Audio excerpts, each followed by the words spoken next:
Oh, I don't know what's worse, going into this race not knowing what to expect or knowing how terrible you're about to feel and willingly signing up for this race again. I love being out there and racing with the most amazing team we have.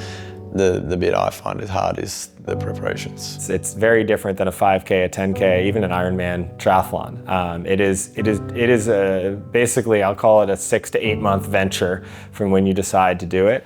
You know, you guys are so smart in creating a race that combines the adventure racing element, the physical side of, you know, having the speed and understanding swim run, but more it's that mental fortitude that when things get hard, you have got to just persevere. It's brutal. Yeah, it's an absolute brutal race. The race that's classed as the ultimate proof of human capacity, and it certainly proved it. This race is a beautiful, dark beast. It's the hardest race in the world. I'm not quitting. One of the toughest things humanly possible.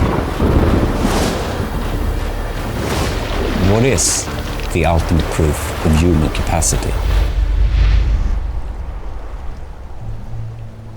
It's some 14 degrees in the air. There's a strong breeze picking up from the north, but the backdrop is absolutely beautiful. As we say, good morning and welcome to One Water Race 2025. 10 teams from all over the globe have been handpicked and now face the toughest possible thing you can imagine. Thomas, tell us, please, what's important to know about this race? Okay, the race format is quite straightforward. It's Stockholm Archipelago, 30,000 islands, Arholma to Landsort, 250 Ks, running, swimming and orienteering. There's no track, first to finish, mixed teams and non-stop without sleep. And the teams are divided into 4 persons, 3 racers and 1 support on the safety boat. This year we have 10 teams on the starting line, and we are now going to have a closer look on this year's participants. Team number 1, Australia, is back in the race for the 4th time. This is the only team that has reached the finish line and the podium every year, and is one of top 3 favorites to reach Landsort, and also to win the whole race. Team number 2, USA France, is a mixture of very experienced athletes and endurance racers. 3 of this team's members has been in this race before, but none of them has succeeded the whole way. Will this year be the first? Team number 3, Sweden, is in the race for the 3rd time, but is also one of the teams that has not yet finished. They have an ongoing focus of drilling their teamwork to excellence, and think that this is a key factor to success. They also have one of the best swimmers in the team. Team number 4, Great Britain, is one of this year's first-timers, but is far from being unexperienced in endurance racing. This team's members has acknowledged merits from different competitions from all over the world, and now it's time to be the first team from Great Britain to conquer the archipelago. Team number 5, France-Sweden, has one common feature, and that is speed. They have multiple world champions in swim-run, and has by far the fastest individuals in the race. But given the fact of one water race huge distances, how will they plan for that? Team number 6, Sweden-Australia, is by far the top favorite of winning the whole race. They are the ruling champions and has been on the podium 2 out of 3 times. They have a unique combination of navigation skill and powerful swimming and running, and no one would be surprised if they are on the top. Team number 7, USA, is trying to put their hands on the lighthouse door at Landsort again. Last year, they have to pull out of the race a bit unexpectedly, but they soon decided to go for it again. This year, they had to call in a late substitute, but here they are, full of revenge and commitment to make it. Team number 8, Sweden, was a bit of a surprise in last year's race when they stayed longer in the race than many suspected. Having one of the race best open water swimmers, and now the experience from last year, this team from the west coast of Sweden are convinced to make it. Team number 9 Canada-Australia is last year's bronze medalists and are now in the race for the 3rd time. Last year, they finally found the recipe for how to finish successfully and getting their team to work as a reliable machine. But this year, half of the team is new. And the big question is, have they prepared enough to get that machine reliable again? And finally, team number 10, Sweden, is this year's 3rd newcomer, and even if one of the team members have experience from last year's race, the other 3 is trying it out for the first time. They have one of the best swimmers and runners, and have all strong mindset. This team is this year's dark horse. 10 strong teams will try to make it all the way down to Landsort, 250 k's away. Marcus, if I force you to pick one favorite, in your opinion. But the short answer is I go with the experience and the speed. Actually, that is a team 6 with Daniel Hansson and Christine. Then they will take the win again. Going for the 3rd victory? I think so. They have the whole package. Okay. Hi Carl. Love you guys. Hi Emily. Love you. Standing on the start line, I was just really excited. I think at that point you've done what you can. I felt confident in our choices of equipment and certainly I knew I could rely on the team. I was as nervous as I would be if I was running away with the map in hand. They were one of the teams to finish last year, so there's a bit of pressure I'm thinking where I put on myself to get them there. Okay, one water race 2025 starts in 10, 9, 8, 7, 6, 5, 4, 3, 2, 1, go! Yeah, from the start when we got the maps, Nanna was prepared and she directly knew where to go. We're going to come up this trail, we're going to come down here. So we're in the start. What's important now during this first part of the race? Well, as you see, some of the teams took off pretty fast and some are staying a little bit longer. Different tactics there, like some teams just check out where's the first checkpoint. Here we go. We were the last team to left. And that was a bit impressive because we're like, whoa, they already know what they're doing. So we're a bit, worried that because we never did that before. So obviously a bit of pressure on myself, obviously, because I was the one helping with that. We don't care. We don't care. Let's get them go and we will come on our way and our pace.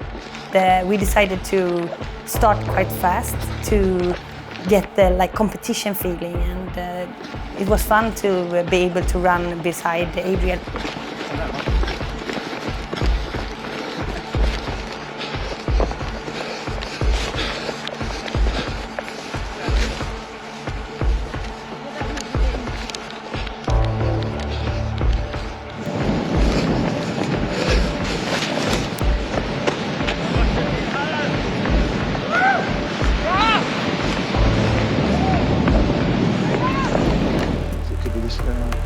See the fork when we come out we basically want to be going that direction. So do we just go in that direction or do we go back and try and find that little 2-degree pokery thing?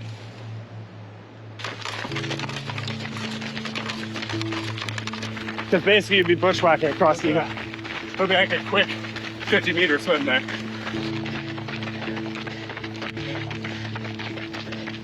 Because we've seen some different choices already, and we've seen quite the fast starts from 2 of the Swedish team. Team 6, which is the reigning champion, and the Team 3, who are both, Thomas, off to fast start here. Yeah, and as we can see, we put the first checkpoint up north at Arholma just to create multiple options, so to speak, and that's exactly what we see here. I would say it's exactly what we wanted. the teams that chosen to run have been quicker so far. Indeed. I think honestly that the left and the right route choice are as good. Yeah. But are you surprised that only 2 teams have taken the right? No. Here, when all the teams see each other, it's easy to be influenced what the others are doing. Mm-hmm. So if you see some of the good teams take one route choice and you're a little bit hesitant on what you want to do, there's a tendency that you take a safe choice and rather go with them and have a safe journey than believing yourself.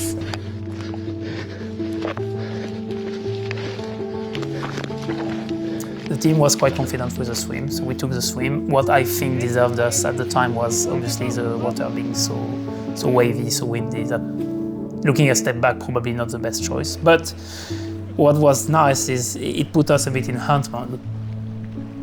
The hardest part, to be honest, throughout the whole race was the first 2 minutes when you jumped in the water, because it was so cold, and then you had to swim for a couple of minutes, and then you were kind of warm again. That's fast.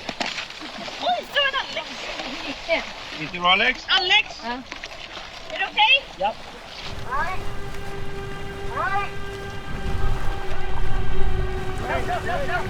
With the winds this year, the swimming was, actually at times it was easier because we had a tailwind that helped a lot. But when the winds are blowing the waves, even if it's only a foot high, it makes it a lot harder to sight and see where you're going. You will take a breath up and you won't see the shoreline, and so you won't know if you're going the right way or not. I think we were moving faster because we had the tailwind, but it was harder to stay in a straight line at times.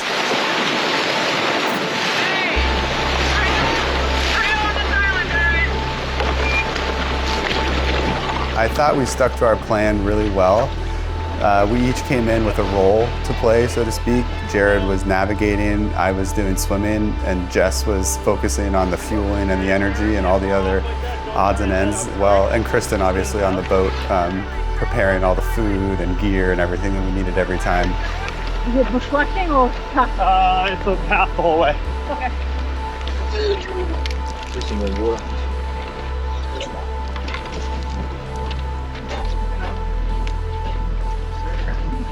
Sorry? Is there a raft? Yeah, that is. Okay. Definitely, I would say it was the hardest year we've raced there, mostly because of how cold it was in the water and on land. I've never been this cold in my life. It's the coldest water we've had ever racing here. So. It was just blowing the whole time, so it's really hard to get the body temperature up when you're on land. Good work, guys. Keep it up. Good job. They put 2 wetsuits on now, so Glenn's got 2 wetsuits on, Liz has got 2 wetsuits on and a pair of shorts, and Robbie's got 2 wetsuits. So yeah, it's just part of the strategy. Like, you know, be prepared to double suit if it's cold. Yeah, I mean, it's just important not to lose too much energy through shivering. As I haven't had really much time to prepare for the race, I just took the same gear, same shoes, same neoprene, everything same than last year. And I was freezing the whole race. Okay. All right, I see where we're going. Let me just, yeah, wow. Yeah, I think all of us were not expecting it to be that cold, that windy, and that tough right from the start.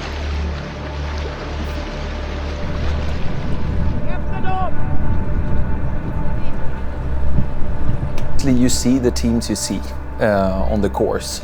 And if you find Rob with a map on Lökön, then you know that we're in a pretty good place. Of course, we were really stoked when we heard, you know, how we were placed, and we could really feel that, you know, we can actually, you know, do this. We actually have the capacity to keep up the speed as well.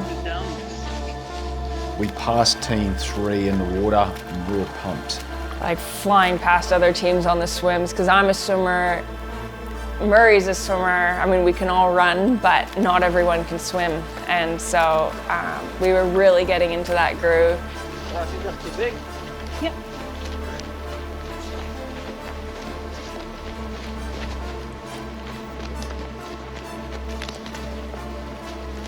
The positive mindset you bring in the team to see that they are getting closer and you're getting closer on them.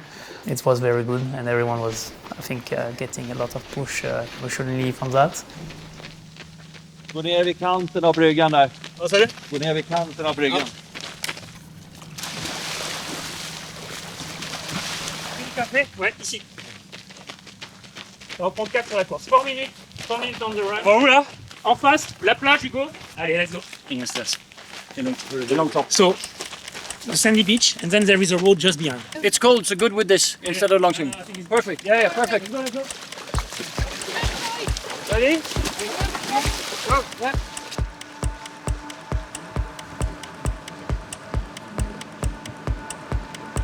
You can feel your heart beating a bit faster and want to go faster.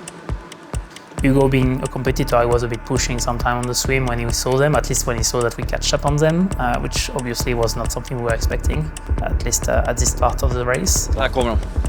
Tror jag. Nej, det är... Ja, bra kört. Tack. Samma. Then we were at the same time at 2 checkpoints, and we'd be getting new maps and things like that. And I mean, it was exciting, and I think also we realized that we did do the navigation much better than we expected. Everything? Everything. Go!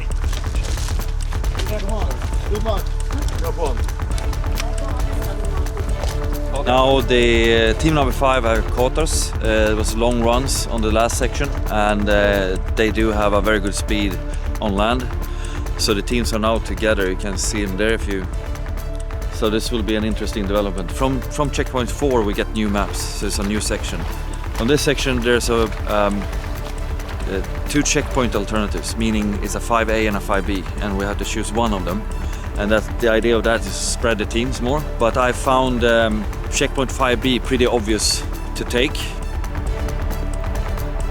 When you end up with another team, you crank up the pace and you start racing it.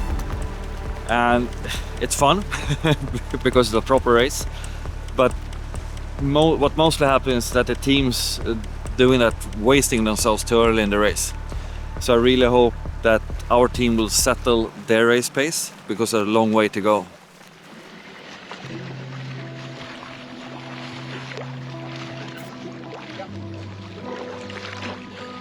Great job, guys.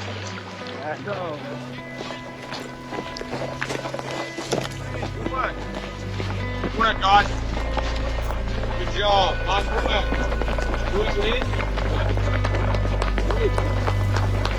Good job, round here. I'm going to meet you around at this point there. You get the maps at the start of each stage and your heart rate. I'd love to know what my heart rate was. The adrenaline was high, trying to plot it, and it was never straightforward. Like, there wasn't a definite route you could take, which was awesome. You want me to... Running or no? Yep, you're running. I think 5. It's going all right, but some of the long swims might get cold. But Julian just asked us how we were all feeling, and yeah, we were cold. So, you know, without a moment of hesitation, Julian was like, righto, then we're going to do some short swims. I'm going to break up the swims with some islands to keep you out. So we did less long swims on the first day. All right, dump all your stuff. You run. When you're ready, take this meal if you are. Huh?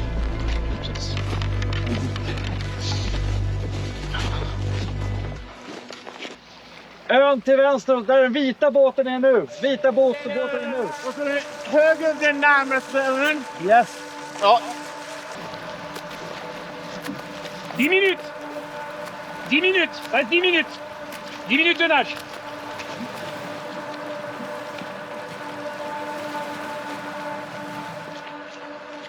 Bra Robban!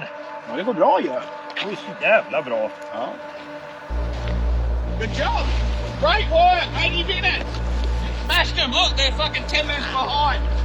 Look, that's the last long swim. We got the longest swim for a while. We've got a 3K eventually. Okay? Only a couple of minutes behind the leaders, and we're going into the first night of the race, which is always interesting. It's at night things happen. Yeah, a little nauseous. I just feel like I have one to go. Sorry? I feel like I want to throw up. I did say to Lars, do you want to have part of this meal I was eating? And he said, no, I'm having hard time to get it in. But I thought it was something going wrong with this meal that he doesn't like, and it's something that can happen. But so I was not forcing him at any point. Some hot water before start swimming, maybe, if you need it. And we had more warm food, and he started to throw up before a swim. And then we were like standing there, okay, we should wait a bit until he feels better. So we were standing still for a while, but not too long at all. And then we said, yeah, but we go in the water and see how we feel on the other side. Maybe it will be better when you start swimming, lay down, and it will be better on the other side.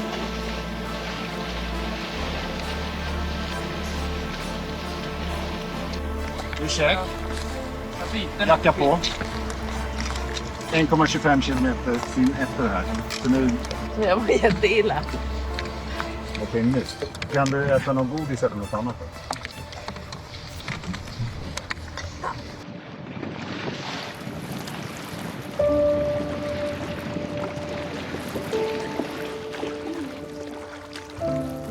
When we came up on the other side, and I realized he was not really there. Lars, he was more like looking, I don't know where he was looking, but not really, and he was not there. And I think Nico put on both Lars and Hugo jackets.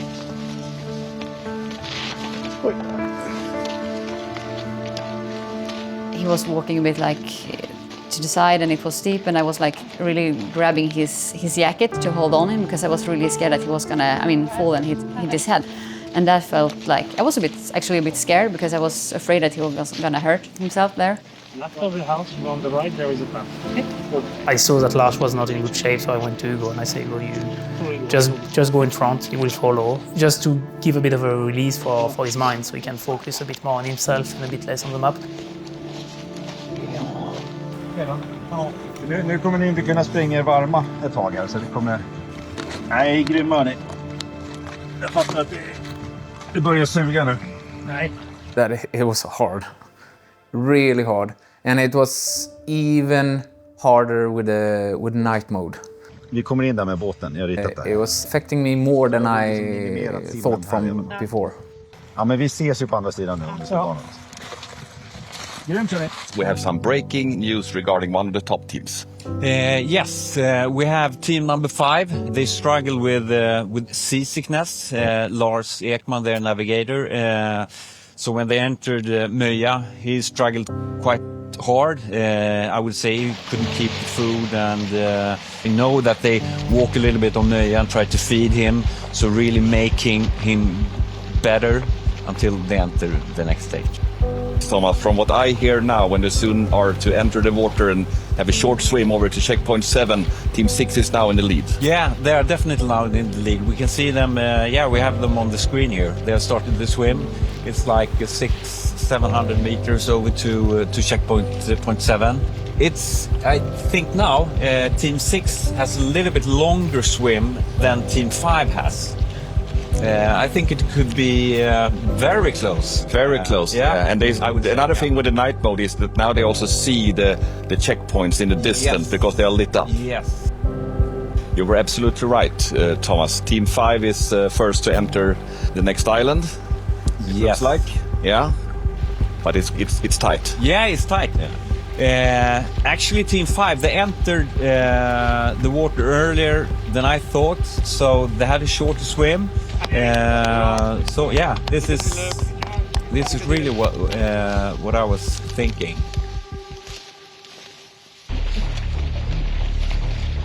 And then did a longer swim, and on that swim you could really see a shift in Murray's dynamics and just his, but he was starting to not be present. Just go straight, mate. Just go straight, we'll get you there. We knew something was wrong, so we thought we need to get him, warm, get some food into him, kind of reevaluate what's going on. Let's get out of the water. It was cold. Get some food in, but yeah, he was starting to cough, and really any food he didn't really want. The team was going to walk to the CP, and just Murray couldn't stand up. Yeah, nice deep breath. Ended up kind of not losing consciousness, but just wanting to nod off a bit. So we were just trying to make him warm. He tried it in vain a few times to stand up, sat down, stand up, and he was adamant he was getting to CP6. Keep breathing, just focus on the breathing. And in the meantime, I called, or got the boat driver to call just the medic to ask any thoughts, and they sort of showed some urgency and said, "No, we'll be 15, 20 minutes. Please try to keep it still. You're okay, Murray. Everything's fine. When the medical team were on him, there was a 57 number popped up at one stage. I would say hell broke loose. Chief of Safety came in and basically said, you don't even have an option. There's a helicopter that's on its way. It's not like he walked into the hospital, got checked out and walked out. It was quite serious, yeah. Got released yesterday, so yeah. Typical Murray, he wanted to walk from the hospital back to here, so. Varm blåbärssoppa. Gud vad gott. Det var inte igår. Ursäkta. Usch, Alex. Hej då på er. See you later. Breaking news right now is that Team 5 also is out of the competition. You were off to a very big start and you seemed to have a good pace throughout the day. What happened? We felt like we were going, kind of the way we had hoped, actually. It kind of just escalated, so then I started getting really nauseous and throwing up as well. Yeah, and at the end we lay down for 45 minutes just to see if we could make it go away. Yeah. But yeah, the nausea was still there. And it felt too long way for me to push through all the way to Landsort with that feeling. So I told the team that I need to pull out. Yeah. I can't do this.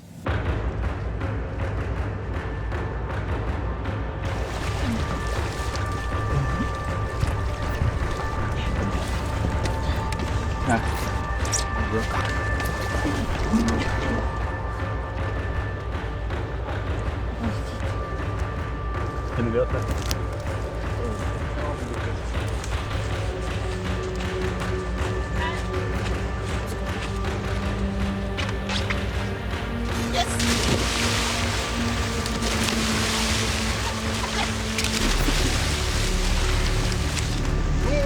Great work, keep it up.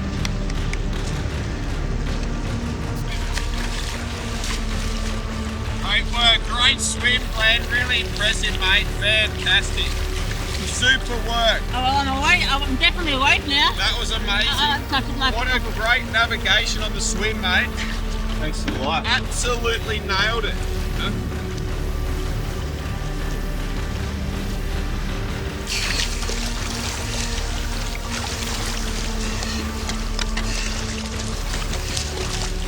Jag var för mig. Bra.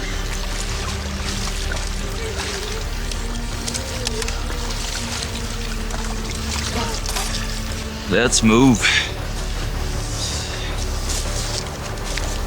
Ska se. Bra. Ut där. Ordna stjärnorna. Gryningen. Happening.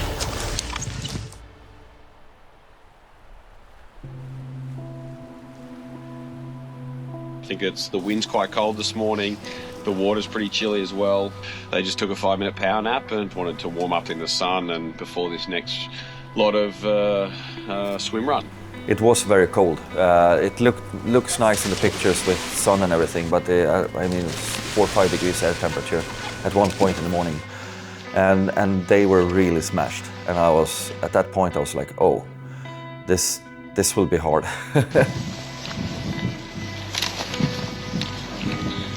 If Team 1 had seen how out on our feet we were on that morning, the second morning, I mean, Christine was vomiting, I was like walking in my sleep, Daniel as well. We were really struggling there, it was moving super slow. I think if they'd seen that, there would have been a bit of a carrot there to, push and catch up to us. We jumped in the water again, got a bit of life and got going again, but still there, we had a dip, and it's not often we all dip at the same time. We have done like a restart at Rundmarö with some new gear, new shoes, food, hot food, and taking care of the bodies. So they are in good mode right now.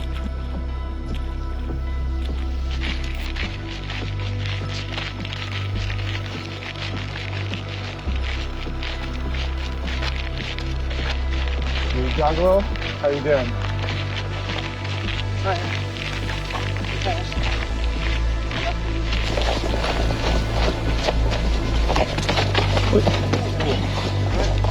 Cocky. Oh no, drop there. Got me.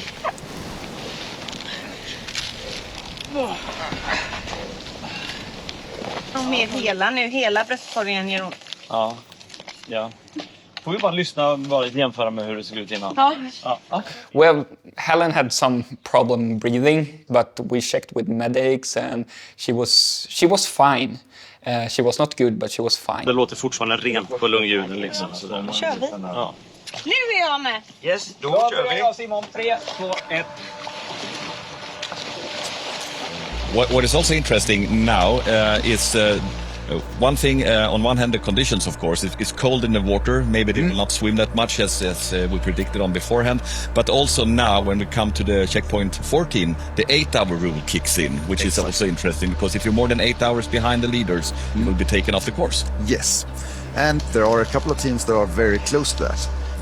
And talking about the temperature, it's chilly in the wind from the north, but in the water maybe some 13, 14 degrees. And we can see here Fredrik Nilsén, he's freezing a lot. Ni behöver ingen vatten, nej. Har ni koll på kartan? Nu är det lite stigar och grejer och... British team 4, is out of this competition. They have been taken out because, they were too slow, so they are taken out on security matters. Had a slow start and it was a tough race for the British team. Yeah, purely brilliant, ultimate race.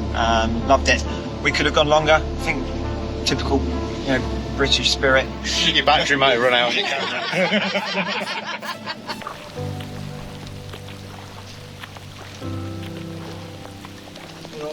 Här kommer varm saft som ni kan ha och gå. Ja, vad kul det här blev. Här är en löpning på ungefär 1,5 kilometer. Work, Glenn! Keep going straight. We're going to keep moving because of the rain. It's going to stop in a sec, but this is going to be a little run here. So just let me get the map out. A few long swims coming up, okay? And these are the last one before Dangzinger Gat, which looks pretty standard. So the end's in sight, okay? None of this 9K bullshit we did last year. All right. It's not pink fluid or... No, it's really like fresh. Okay. Yeah, and I've been coughing a lot. It's more when I'm lying down on the swim. Yeah, it's getting colder too, which, she probably doesn't have hypothermia, but she definitely was getting colder. I could see it in her too. We either need to stop now or one step at a time. And you have to be willing to step out after that first step. Didn't change my vote. Might even. It's not worth it. You vote no? It's not worth it. And this is not on you. Correct, So it's not. Don't think about it that way.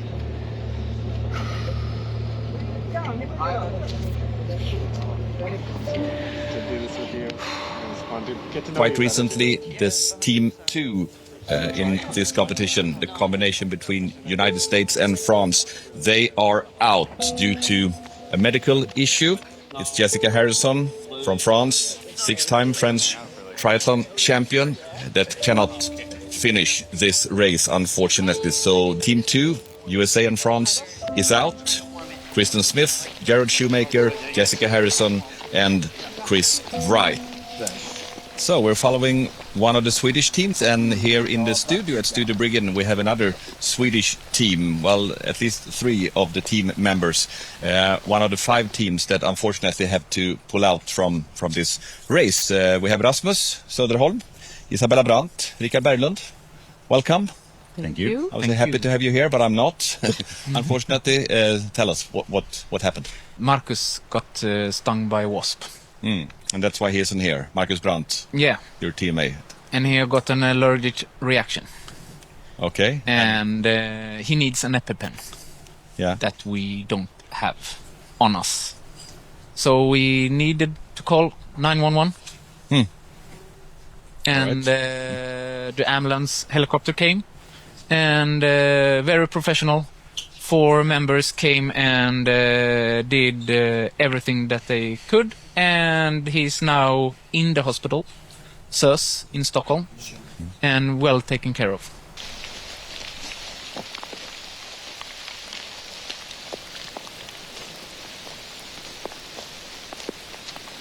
Straight and then a left. To where? No, on my back. Hold on, are you doing this?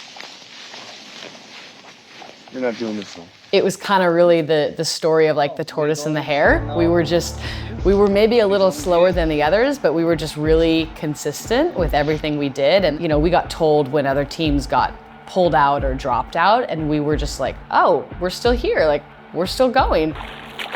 Yeah, the team's swimming really well, so the pace is good.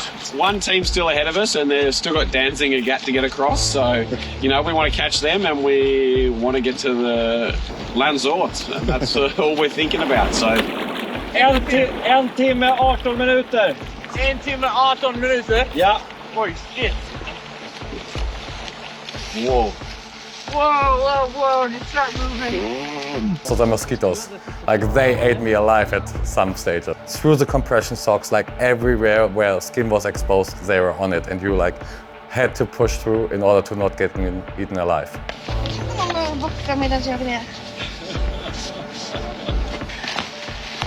You Swedes are as tough as they come, man. Mosquitoes, prickly bushes,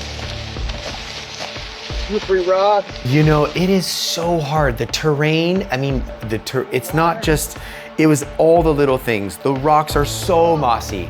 Then the mosquitoes are there. But the terrain is like no other place in the world. It is so hard to navigate. And when you start to get a little bit cold, your legs just get even stiffer. You know, you just start to slow down, and it's so hard to like shift gears and trying to like push on some of those islands that are just it's just a maze of landmines everywhere that you're trying not to like, yeah. Fredrik, prova också andas genom handen då. Vad sa du? Prova den här också. It started small, but then, you know, it accelerates. And when I was in the water, I couldn't really breathe. The feeling that when you kind of, if you put your hand over mouth and like that, and you hold your breath, in the end it kind of aches in your chest. That was the feeling.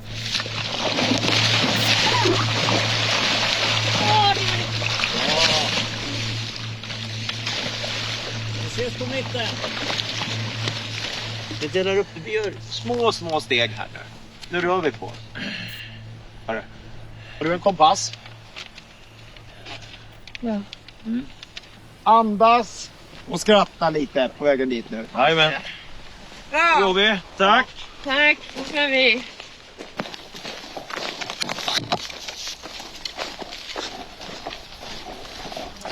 We are following Team 6, the leading team. We have entered night mode, and we touched down in our Studio Briggen, just to say hello and to talk a little bit about what's happening right now, together with Marcus Moberg, researcher at GIH, and Thomas Ogander, the race director. And this race, Thomas, has been going on now since yesterday morning, but as you say many times, this is actually when it all starts. But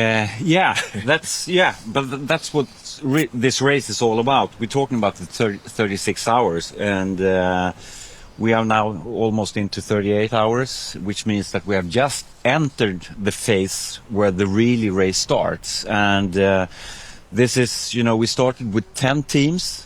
Now, when the race starts, we're just 5 left. Yeah. And we have still so far to go. And this is where really the magic happens in this race. We're talking about the analysis, and we're going to look at some graphics now where we compare Team 1 and Team 3 between the checkpoints 10 and 14. And you can tell us a bit about that, Marcus. What is it that we are watching here? As you can see from the left, we have the average heart rate across this section from checkpoint 10 to checkpoint 14. And then we can clearly see that, and this is the average heart rate across the stretch and across the teams. And clearly see that Team 3 had to push a little bit harder, having about 20% higher heart rate. And that's quite distinct for basically having the same route for a long time, even though it changed towards the end.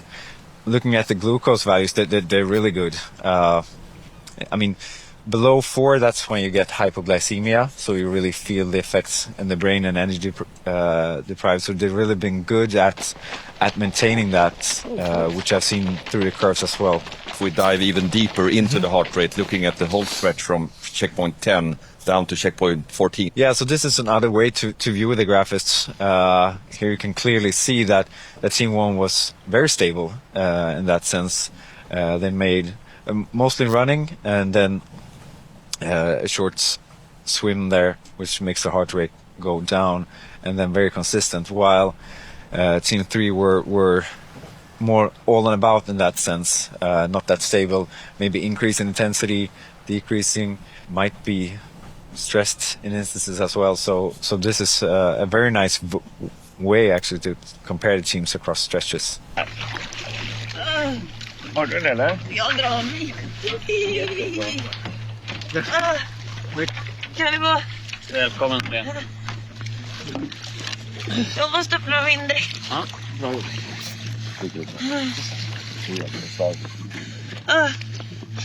Vad duktiga ni var, killar. She started to panic in water. I've never seen her like this. That was like pure panic. That was scary because now it was for real. Ja, Helene. Ja, fy fan vilken kämpa du är. Ja, vilken kämpa. Ibland kämpar du nästan för mycket faktiskt. Ja. I couldn't breathe. There were no islands to pause or anything. We were just in the middle of the ocean, so we didn't have any alternative. It was finished. Yeah. Ja, så det är värsta nu. Vänta, jag kan ta. Ja, det är grejerna. Ska jag hjälpa dig med någonting? Kan ta av den också. Ja, förlåt Anna. Tack för jättebra jobb. Vi ska ta och kolla lite parametrar naturligtvis. Och se vad du är i för skick. Du har någonting som pågår i kroppen. Ja, du tror att jag har en infektion. Någonting som gör att It was a huge disappointment, obviously, when we had the dialogue with the doctors, because I know that we all felt that, and even Frederick, that he would have wanted to continue from there. Det är ju helvete vad svårt det ska vara att komma till landsort. Men vi gav det en jävla omgång. Yeah, it's a huge look. It's a huge turn. I thought we swam in the turn. We were here and then we swam to here. So we're on this knob. Yeah. All right. Doing better? The German giant. We call him the German giant. He carried the backpack.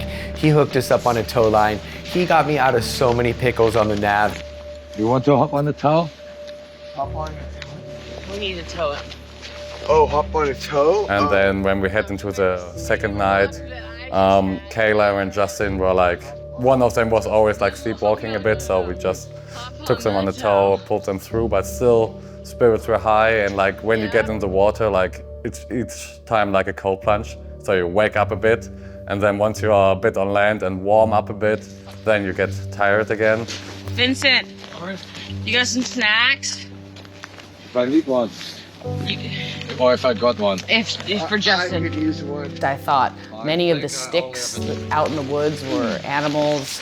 I saw, Justin waving to people in the woods that didn't exist. I mean, things When things fell apart, they fell apart pretty fast.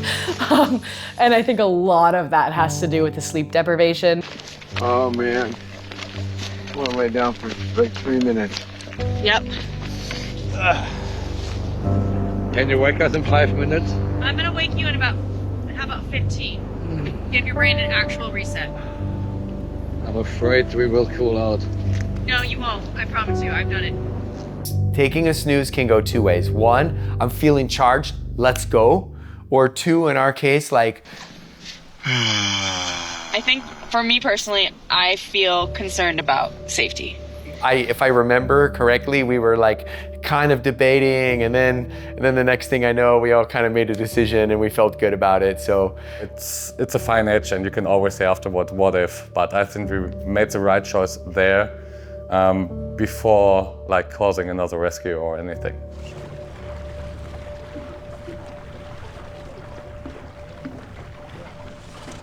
From the last checkpoint before the Danzig Gat, the long swim over Danzig Gat, we had like 3 hours and 24 minutes. So being in the lead is actually also just maintaining the lead and controlling the race and the team status.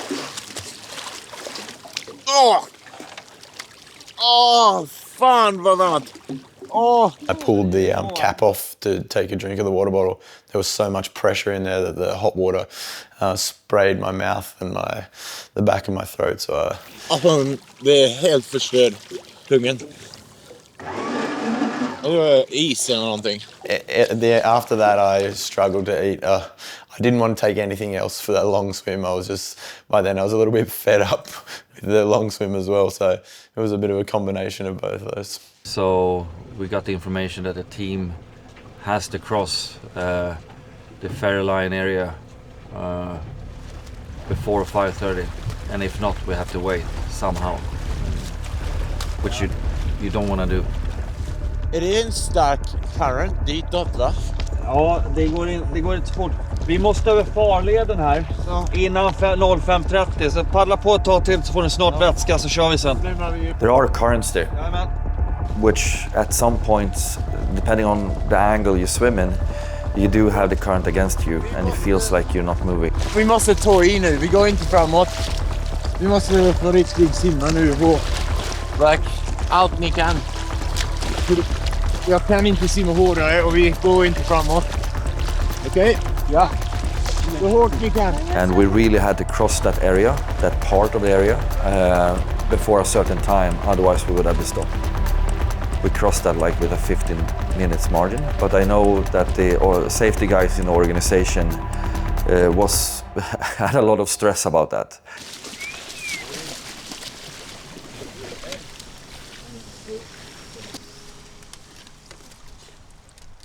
Even if we have a big lead, it's like, okay, let's finish this and get to the finish line. Like the obviously fastest alternative is to take another long swim, about 5K. You could also run around a bit and get far less swim, but then you have to run so much more. Motvind och hög sjö, det var bara det jag ville säga. When we got there, Johan decided that he wanted us to run around.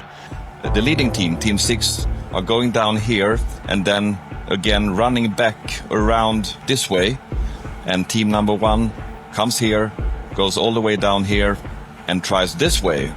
And then you do the swim we've always done, which is the bitch of the 1.8. That is no doubt the quickest way to get to Lanzarote. It does certainly look quicker on the map, so probably all in our heart of hearts knew that was what we were going to do, but it didn't stop us complaining a bit to Julian. I think Julian was very good in the way he sold it to us. I think let's just break it down. All right, let's go 800 metres over to Gordon. You have a nice slow walk along there. You warm up in the sun.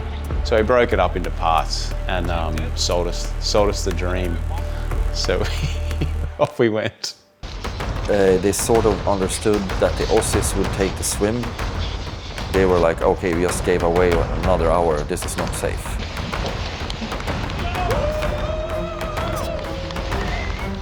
They actually increased the speed on the route choice because of that, but also they just wanted to finish as well. I think Adriel wasn't sure about winning, even when he entered Lanzarote Island with only 5 Ks of running, and the Australian team was at least 2 hours behind. He was still not sure to win. That kind of imaginary stress. The last 100 meters or 200 meters is uphill, up to the lighthouse. The last meters, it's very close now. A big hand, a big congratulations. Once again, winners in one water race. Daniel Hansson, Kristin Larsson, Adriel Young, and Johan Hasselmark. Third victory, second straight victory for Team 6.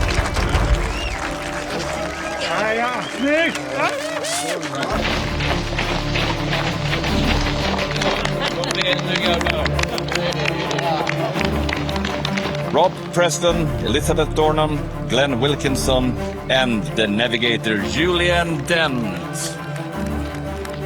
Still strong, still running. Great race, and congratulations to the second place. Team 1, Australia.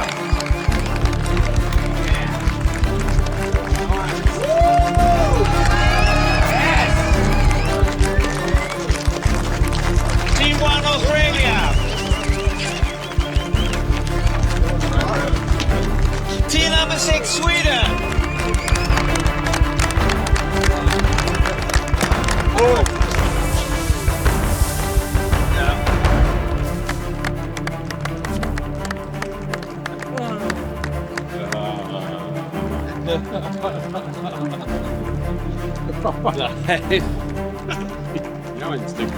I'm so sorry. That's good. Go even more. More. You won. You won. You won. You won. You won. You won. Yeah.